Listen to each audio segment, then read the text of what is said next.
सर्वांना नमस्कार. तन्वी अर्जुन लव्ह स्टोरीचे 48 भाग यापूर्वीच अपलोड केलेले आहेत आणि याही पुढे तुम्हाला ही कथा ऐकायला आवडेल का हे मला कमेंट्स करून सांगा. अर्जुन बाथरूममध्ये गेला आणि त्यानं दरवाजा बंद केला आणि तन्वीचं हृदय पुन्हा धडधडायला लागलं. त्याचं बाथरूम खूप मोठं होतं, जवळजवळ निम्मी बेडरूम एवढं. त्यात बाथटब होता, शॉवरही होता, जसा मूड असेल तशी आंघोळ करण्यासाठी, आणि एक मोठा उभा मिरर. आणि अर्जुनने आता गाणं लावलं. भीगे ओठ तेरे प्यासा दिल मेरा. आणि ती खूप खूप लाजून एका कोपऱ्यात उभा राहिली, कारण आज अर्जुन सरांचा रोमॅन्टिक मूड वाढतच चालला होता. आणि तन्वीची आता लवकर सुटका नव्हती, कारण त्यानं सांगूनच ठेवलं होतं तिला की तो तिचा बदला घेणार आहे आणि त्याचं समाधान होईपर्यंत तिचं काही खरं नव्हतं. त्यानं गाणं लावलं तसं बाथरूममधलं वातावरण आणखीनच रोमॅन्टिक झालं. आणि त्यात तिनं त्याला चीट करत बेडवरून पळून आली होती. आणखीन एक चूक तिनं केली होती, मग शिक्षाही वाढली. आता आयुष्यभर ती त्या हॉट, क्यूट आणि रोमॅन्टिक जेलरच्या जेलमध्ये कैदी बनून राहणार होती, त्याच्या हृदयाच्या पिंजऱ्यात. आणि पाठीमागून त्याने तिला किस करायला सुरुवात केली आणि तन्वीला ते सहन न होऊन ती भिंतीला जाऊन चिकटली. अर्जुननं तिला भिंतीसोबत दाबून किस करायला सुरुवात केली. तिचं तोंड भिंतीकडे होतं आणि पाठीमागे तो. ती खूप अस्वस्थ झाली होती त्याच्या त्या स्पर्शाने आणि चुंबनाच्या वर्षाने, आणि त्याने तिला स्वतःकडे वळवली. आता तो तिच्या मानेवर, खोल गळ्यावर किस करत होता आणि तिचे हात त्याच्या केसात गुंतले होते. आणि तो किस करत करत तिच्या पोटाकडे आला. तशी ती आणखीन थरथरली आणि त्याला दूर ढकलत तिथून बाजूला चालली. तशी अर्जुनने तिचा हात पकडला आणि पुन्हा खेचून घेतली जवळ. तिला त्याच्यापासून दूर जाऊ देत नव्हता तो, आणि त्याने शॉवर ऑन केला. तिचे ओठ ओठात घेऊन त्यातलं रसपान करत होता तो. रात्रीपासून कितीतरी वेळा त्याने तिला किस केला, पण तिचंही समाधान होत नव्हतं आणि त्याचंही नाही. एकच शरीर आणि तेच अवयव, पण जरा विश्रांतीनंतर पुन्हा मोहरून यायचं तिचं शरीर, वसंतात झाडांना येणाऱ्या नवीन पालवीसारखं. कारण झाड नवीन पालवी फुटण्यासाठी वर्षभर वाट बघतं. तशीच वाट त्यांनीही पाहिली होती. आता बराच वेळ ते दोघे बाथरूममध्ये होते आणि शेवटी आता तन्वी आधी बाथरूममधून बाहेर आली. ते पण खूप लाजत आणि वरच्या दाताने खालचा ओठ चावत.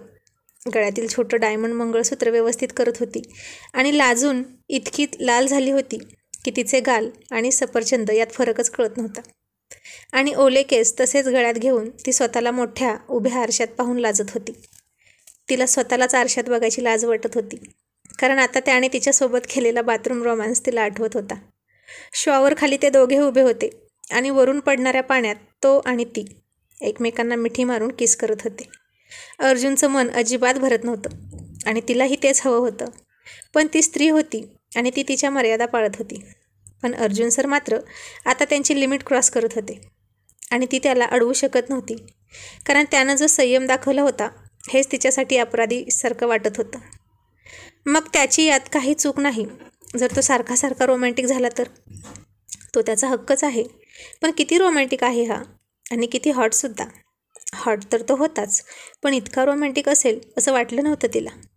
त्याने बाथरूममध्ये तिला सगळीकडे केलेले किस आठवले आणि तिच्या कानाला हळूच घेतलेला चावा आठवून तिने त्या कानाला हात लावला. पुन्हा लाजत आरशात पाहून ती मनात अर्जुन म्हणतो तसं त्याच्या स्टाईलमध्ये आरशात असलेल्या तन्वीवर डोळे रोखून धारदार कडक आवाजात म्हणत होती, आज चेहरा का इतका ग्लो करतोय तुमचा, मिसेस तन्वी अर्जुन. आणि लाजत का आहात तुम्ही इतक्या? तुम्ही तुम्हालाच आरशात बघायला लाजत आहात का? कोणी जादू केली आहे तुमच्यावर इतकी? तिला आवाज थोडा करडा काढायला जमलं होतं, पण त्याच्यासारखी तीक्ष्ण, भेदक, काळजाच्या आरपार जाणारी नजर मात्र तिला येत नव्हती. त्याची नजर ती त्याचीच नजर होती आणि तीच त्याची खासियत होती. त्याचा रुबाब, त्याची जरब त्याच्या नजरेत दिसायचा. आणि इतक्यात तिच्या कमरेभोवती घट्ट विळखा पडला आणि सर्वात आधी घाबरून तिने गुंडाळलेल्या टॉवेलच्या छातीजवळ मारलेल्या गाठीला हात लावला. अर्जुनने तिला मिठी मारली होती आणि आता ती गाठ तो कधी सोडेल याचा नेम नव्हता. त्याचा रोमॅन्टिक मूड वाढतच चालला होता.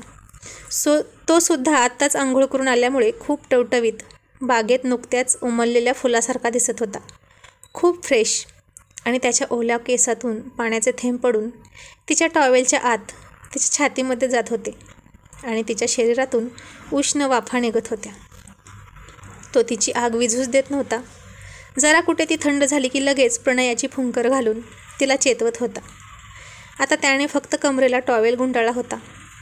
जिमने त्यानं त्याची पिळदार शरीरयष्टी कमवली होती आणि त्याची पर्सनॅलिटी खूप भारदस्त आकर्षक होती की त्याला बघताच मोह व्हायचा त्याचा, जसा तन्वीला झाला होता. आणि नाजूक सडपातळ बांधा असलेली तन्वी त्याच्या मिठीत खूपच लहान वाटत होती. दोघेही फक्त टॉवेलवर होते. आता खूपच हॉट जोडी दिसत होती ती. तो तिला सारखा जिथं तिथं अडवत होता आणि जणू तिचं सगळं बोलणं त्यानं ऐकलं होतं. आणि मग तो तिच्या उघड्या पाठीवर किस करत तिच्या शरीराला बांधलेल्या टॉवेलच्या वरच्या बाजूस आडवं समांतर रेषेत बोट फिरवत म्हणाला, so what Mrs Tanvi Arjun, कोणी जादू केली तुमच्यावर? आणि तन्वी आता पुन्हा थरथर कापायला लागली त्याच्या जादुई स्पर्शाने. आणि त्याने तिच्या टॉवेलच्या गाठीला हात लावला. इतक्यात तिनं त्याचा हात पकडला आणि हळूच गालात हसत त्याला आरशात पाहून म्हणाली, मिस्टर अर्जुन, आता बास ना, ऑफिसला जायचं आहे ना आज, उशीर होतोय तुम्हाला. आणि अर्जुन तिला स्वतःकडे वळवत म्हणाला, मी बॉस आहे कंपनीचा, मी हवी तेव्हा सुट्टी घेऊ शकतो आणि तू तयार असशील तर आपण आत्ताही. असं म्हणून त्यानं तिच्या गुलाबी ओठांकडे त्याचे लाल ओठ नेले आणि तिने आडवा हात लावला. पुरे ना आता. आणि अर्जुन तिच्या मादक डोळ्यात डोळे घालत म्हणाला, का गं, इतक्यात दमलीस पण? खूपच नाजूक आहेस हां तू. आणि ती त्याच्या मिठीतून स्वतःला सोडवत म्हणाली, आजच्या पुरतं पुरे झालं असं म्हणाले मी, याचा अर्थ मी दमले आहे असा नाही होत. आणि अर्जुनने पुन्हा तिचा हात पकडून तिला एका झटक्यात जवळ ओढली आणि ती त्याच्या छातीवर जाऊन आदळली. तसे तिने डोळे मोठे केले आणि पुन्हा तिच्या शरीरात गोड कळ उठली. आणि त्याने तिला समोरून मिठी मारली आणि म्हणाला, आजचा दिवस आत्ताच सुरू झाला आहे, त्यामुळे आत्तापर्यंत जे झालं ते कालचं होतं आणि इतक्या दिवसाचं रेंट कोण देणार? आणि ती आश्चर्यानं म्हणाली, रेंट? कसलं रेंट? मग तू इतके दिवस माझ्यापासून लांब राहिलीस, माझा खूप फिजिकली लॉस झाला आहे, तो तू कवर करायचा आहे. आणि ती लटक्या रागातच म्हणाली, मग चूक तुझीही आहे, तू पण माझा लॉस केला आहेस, तूही रेंट द्यायचा मला. आणि अर्जुन हृदयावर हात ठेवून म्हणाला, हाय मेरी जान, मी तर तयारच आहे, चल आत्ता देतो तुला रेंट, ते पण डबल. असं म्हणून त्यानं तिच्या उघड्या मांडीवरून हलका हात फिरवला आणि मोरपीस फिरवल्यासारखं तिला वाटून ती आणखीन शहारली आणि ओठात गोड हसली आणि मान लाजून खाली घातली. आता त्याने तिच्या गोऱ्या हातावरून हळूहळू बोटे चालवत चालवत तिच्या मानेवर आणली आणि त्याच बोटांनी तिची हनुवटी धरून तिची मान वर केली. पण तिची नजर अजूनही झुकलेली होती आणि तिचं हृदय जोरजोरात धक करत होतं. आणि अर्जुन तिच्या ओठांचा किस घेणार इतक्यात त्याचा फोन वाजला आणि तो हसत हसतच तिला म्हणाला, कुठेही जायचं नाहीस तू, मी आलोच. आणि त्याने फोन घेतला. फोन अतुलचा होता. त्याने तिच्याकडे बघत बघत फोन घेतला आणि अतुल म्हणाला, अर्जुन सर, आज सूर्य कुठे उगवला आहे तुम्हाला माहीत आहे का? आणि अर्जुन म्हणाला, मी तो उगवताना पाहिलाच नाही, त्यामुळे मला नाही सांगता येणार. मग अतुल म्हणाला, म्हणजे तुम्ही अजून झोपला आहात का? चक्क इतक्या उशिरा? किती वाजलेत पाहिलं का? अर्जुनने पुन्हा मोबाईलमध्ये पाहिलं तर चक्क 9:30 वाजले होते. रोज 9 वाजता ऑफिसमध्ये असणारे अर्जुन सर अजून घरातच होते, तेही फक्त टॉवेलवर. पण अर्जुनला आज घाई नव्हतीच ऑफिसला जायची. आणि अर्जुन म्हणाला, मग तू कशाला आहेस? तू गेलास ना ऑफिसला? हो सर, मी तर आलोच आहे आणि सगळा स्टाफसुद्धा आला आहे, पण आम्हाला जरा चुकल्यासारखं वाटतंय. तुमच्या खुर्चीत तुम्ही दिसत नाही ना म्हणून. आणि अर्जुन गालात थोडासा हसला आणि त्याने तन्वीकडे पाहिलं तर ती कपाटातून कपडे काढून ते घालण्यासाठी जात होती. तिला वाटलं आता ऑफिसमधून फोन आला आहे म्हटल्यावर तो विसरून जाईल हे सगळं. आणि ती पुन्हा त्याचं न ऐकून त्याला चीट करत होती. आता तिची शिक्षा वाढणार होती. आणि अर्जुननं तिचं मनगट पकडलं आणि फोनवर बोलत बोलत तिला मान हलवत, नाही जायचं तू असं म्हणाला. ती मात्र त्याला हळूच म्हणत होती की मला नाश्ता करायचा आहे तुझ्यासाठी, आधीच खूप उशीर झाला होता उठायला आणि तो काही न खाता गेला तर तिला चालणार नव्हतं. आणि ती त्याला सोड ना, मला जाऊ दे असं नजरेतूनच फार अजिजीने म्हणत होती.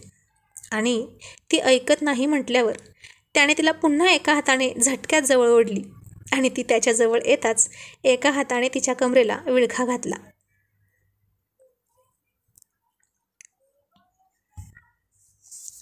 आणि त्याने इतक्या जोरात ओढलं त्यामुळे तन्वी जोरात ओरडली, आऊच.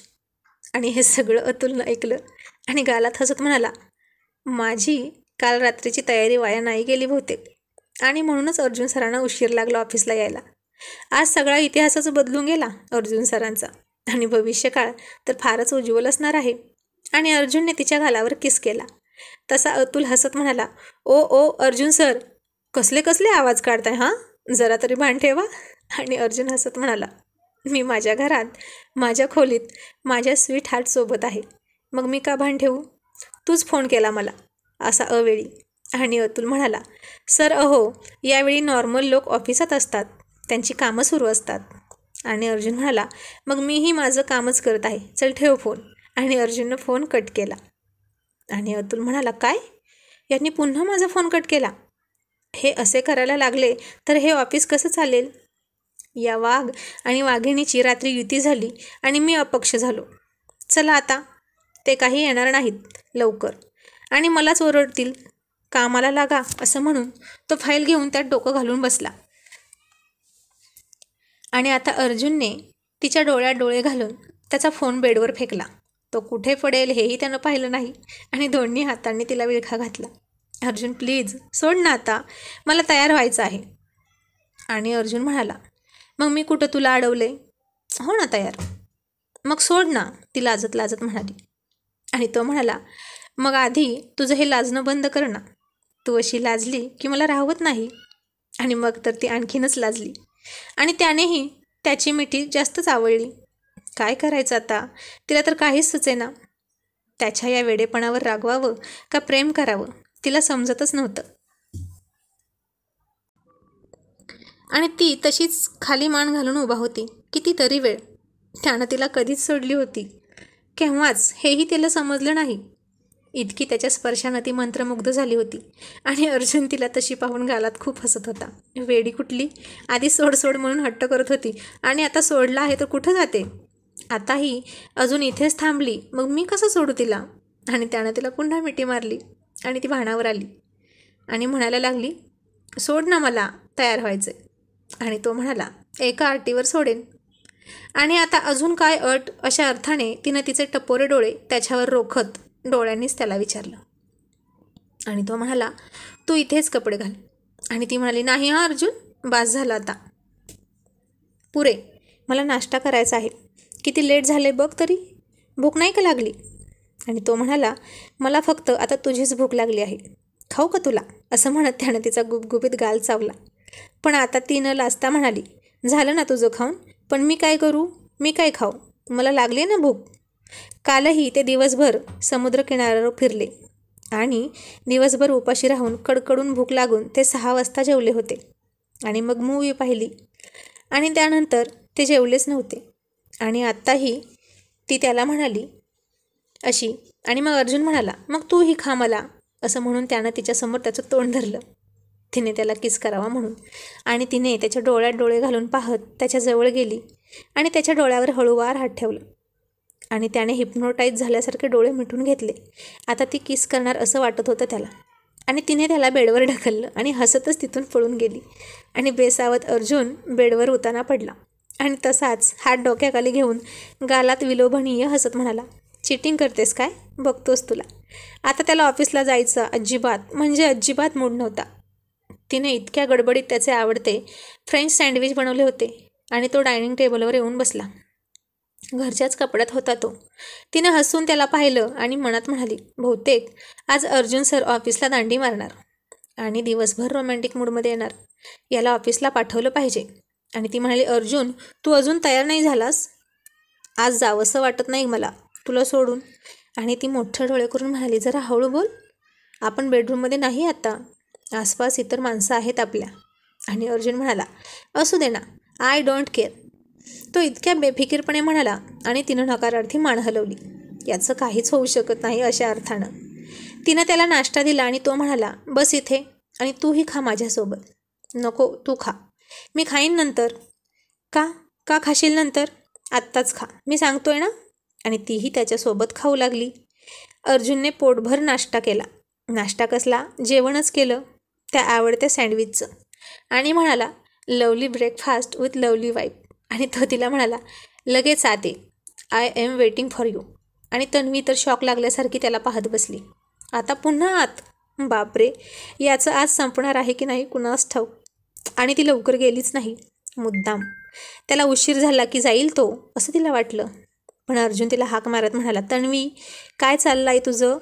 मी तुला काय म्हणालो? आणि त्याचा आवाज वाढला होता. मग ती आत गेली. आणि आता ऑफिससाठी तयार झाला होता तो. तिच्या पुढे टाय धरत म्हणाला, घ्या हे, लागा कामाला. आणि तिने हसून त्याला टाय बांधून दिला. आणि तो म्हणाला, माझं वॉच, माझा रुमाल, माझं वॉलेट. आणि ती गडबडली. तिला तर काहीच माहीत नव्हतं. आणि ती शोधाशोध करू लागली. पटकन दे, 5 मिनिटात जर नाही सापडलं सगळं तर मी आज ऑफिसला जाणार नाही. आणि तिने पटपट त्याचं कपाट उघडून पाहिलं तर कुठेच काही सापडेना. कुठं ठेवलं त्यानं काय माहीत, ती विचार करत होती. पण अर्जुनने सगळं आधीच लपवून ठेवलं होतं तिच्या कपाटात. कारण ती सगळीकडे शोधेल पण तिच्या कपाटात नाही शोधणार, त्याला माहीत होतं. ती धावाधाव करत होती आणि तिची गंमत पाहत तो गालात हसत होता. का गं, दे ना लवकर, मला उशीर होतोय. आणि ती म्हणाली, अरे असं कसं सापडेल मला, तू कुठं ठेवलं काय माहीत. मी तर इथेच ठेवलं होतं. तुझं ना माझ्याकडे लक्षच नाही बघ. फक्त 1 मिनिट राहिलं आहे हां. आणि असं म्हणून तो गालात हसत होता. तिने ते पाहिलं आणि यानेच लपवून ठेवलं आहे हे ओळखलं. मग जरा विचार करून तिनं तिचे कपडे चेक केले आणि ते सगळं एकाच जागी तिला सापडलं. आणि अर्जुन मनात म्हणाला, एक नंबरची डिटेक्टिव्ह आहे ही, 5 मिनिटाच्या आत शोधून काढलं. आणि ती हसत म्हणाली, हे घे, सापडलं तुझं सगळं साहित्य. कोणीतरी माझ्या कपाटात ठेवलं होतं की आपोआप त्याला पाय फुटले आणि चालत चालत ते नेमकं माझ्या कपड्यात गेलं असेल, हो ना. आणि आता अर्जुन जीभ चावत कसं तरीच हसला आणि फार नाईलाजाने बॅग उचलून बाहेर निघाला. आणि जाता जाता तिच्या गालावर पटकन एक चोरून घेतल्यासारखा किस घेतला आणि बाय बाय म्हणत बाहेर गेला. आणि तन्वी गालावर हात ठेवून हसत हसत म्हणाली, पिसाळलेला धूमकेतू कुठला, खूप खोडकर आहे. आता तन्वी पुन्हा किचनमध्ये गेली. त्याच्यासाठी दुपारचा डबा बनवायला. ती मग्न झाली होती. आणि इतक्यात पुन्हा त्याची गाडी त्यानं हळूच आवाज न करता लावली. हळूच दबक्या पावलांनी घरात आला. एक मोलकरीण साफसफाई करत होती. तिनं त्याला पाहिलं आणि अर्जुनने तिला बाहेर जाण्याचा इशारा केला. तीही हातातील काम तसंच ठेवून गेली बाहेर बिचारी. आणि आता घरात फक्त ती आणि तो. त्यानं तिच्या पाठीमागे जाऊन पुन्हा तिला घट्टमिठी मारली आणि ती दचकली. म्हणाली, काय हे, तू अजून गेली नाहीस. आणि अर्जुन म्हणाला, आज मी नाही जाणार, हवं तर माझी सॅलरी कट कर आजची. आणि ती म्हणाली, मी कशी करू तुझी सॅलरी कट, मी तुझी बॉस आहे का.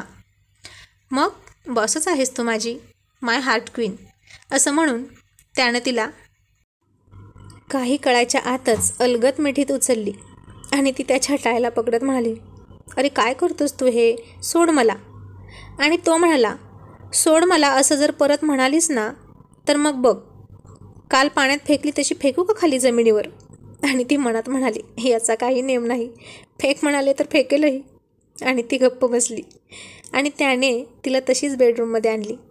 ती फुलासारखी विसावली होती त्याच्या बळकट बाहूंमध्ये. त्याने तिच्या पायानेच डोर ढकललं आणि ते घट्ट झालं. आणि अर्जुनने तिला बेडवर झोपवलं. आता ती त्याला विरोध करत नव्हती आणि तो तसाच तिच्याजवळ झोपला. आता ती त्याचा टाय सोडत होती आणि शर्टची बटणे काढत होती. त्याच्या शरीराचा परफ्यूमचा वास तिला वेड लावत होता. ती उत्तेजित होत होती. आणि त्याने तिच्या गालावरून उलट्या दिशेने बोटे फिरवली आणि तिने अलगद डोळे मिटून घेतले. अर्जुनने तिच्या तोंडात तोंड घातलं आणि तिने त्याला घट्ट मिठी मारली. आणि पुन्हा एकदा त्या बेडरूममध्ये प्रणयाचा पाऊस धो धो बरसू लागला. आणि त्यात हे दोन्ही लव्ह बर्ड्स आकंठ बुडून गेले.